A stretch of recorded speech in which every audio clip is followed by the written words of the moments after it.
Assalamualaikum warahmatullahi wabarakatuh. Welcome to back my YouTube channel. Balik lagi di Fitria YouTube.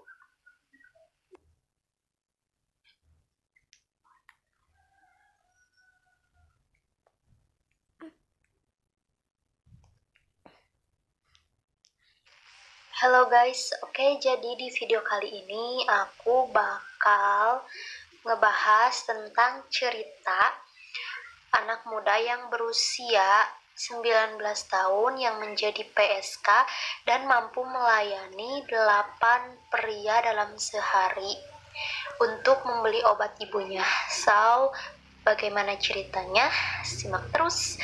Sebelum kalian nonton videonya, jangan lupa buat klik dulu tombol subscribe, like, komen, share juga ke teman-teman kalian, dan jangan lupa aktifkan notifikasi loncengnya biar kamu gak ketinggalan video-video selanjutnya.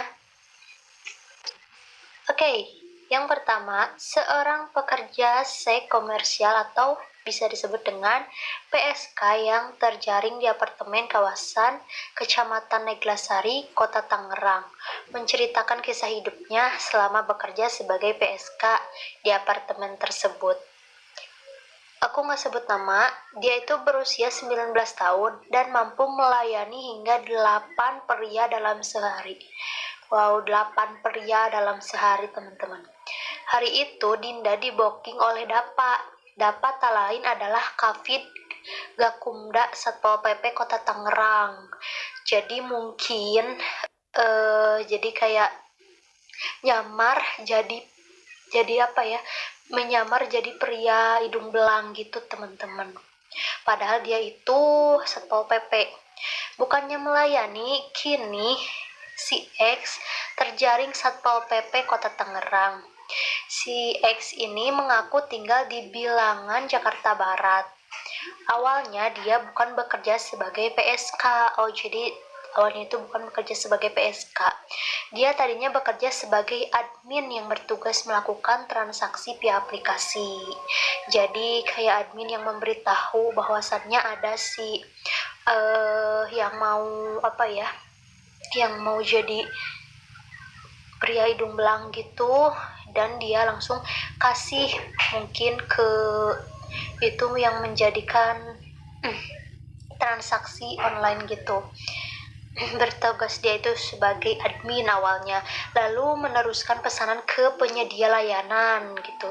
Namun lama-kelamaan si X tergiur dengan uang yang diperoleh. Si X ini mengatakan setiap harinya ia bisa mengantongi 1 juta. Wow, 1 juta satu hari, teman-teman. Dan paling banyak itu 2,5 juta. 2,5 juta dalam sehari, itu paling banyak. Sudah 2 bulan, si X ini menjalani pekerjaan ini. Untuk sekali kencan, si X memasang tarif 1,5 juta lewat aplikasi micet. Selain main paling lama juga 15 menit. Oke, mainnya itu cuma 15 menit satu pria. Itu 8 pria sehari. Kalau lagi rame bisa 5 sampai 8 tamu seharinya. Biasanya ramai di hari. Meski begitu, si X ini tak kapok. Ia justru mengakali rasa sakit tersebut dengan meminum minuman beralkohol. Itu cara supaya dia itu mungkin nggak terlalu sakit kali ya. Si X ini juga menceritakan kebanyakan tamunya pria yang seumuran dengan almarhum ayahnya. Ya iyalah, dia itu berumur 19 tahun, teman-teman. Dan pria hidung belangnya itu seumuran ayah dia itu. Biar pakai pelumas sakit mah tetap, kata dia ya. Kan kita begituan sama bukan orang yang kita sayang, apalagi kebanyakan tamu saya seumuran almarhum papa, kata wanita yang kerap mengenakan pakaian seksi ini. Ya mungkin pekerja kayak gitu mungkin emang menggunakan pakaian-pakaian seksi gitu. Kendati demikian, si X tidak menampik pernah menikmati berhubungan intim dengan tamu yang disukainya, sebab pelanggan itu berparas rupawan dan sopan. Karena si prianya itu tampan gitu, ganteng dan juga sopan.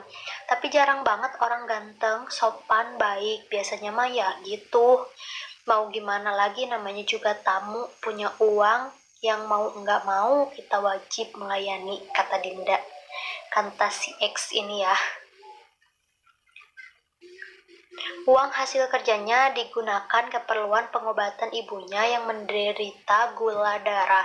Nah, ini menurut kalian gimana pendapat atau komentar kalian tentang dia bekerja sebagai seorang PSAK dan uangnya itu dikasih ke ibunya untuk berobat menderita gula darah, buat beli obat mamah kena gula.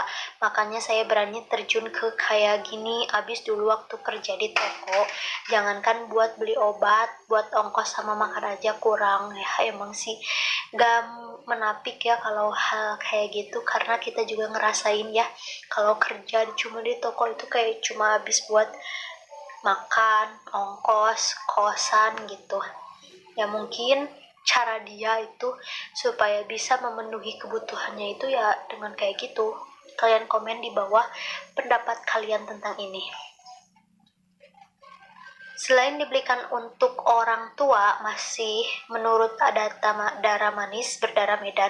Oke, jadi dia itu aslinya itu orang Medan dan beroperasinya itu tadi yang di Tangerang gitu. Mungkin bolak-balik juga kali ya. Hasil yang didapat juga digunakan untuk perawatan wajah dan kulit di klinik kecantikan. Mungkin ya, kalau yang kayak gitu, yang suka ngelakuin atau PSK gitu ya, kalau nggak cantik ya nggak menarik, itu nggak bakal dilirik mungkin sama om atau orang-orang gitu ya. Cantik mau nggak mau saya tiap minggu ke klinik kecantikan, minimal biar tambah menarik.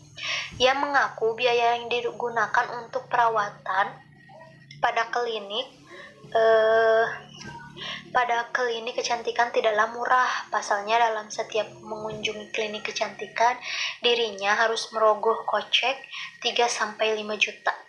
Wow, satu kali dia klinik kecantikan ngabisin uang 3-5 juta. Itu dalam sekali gitu.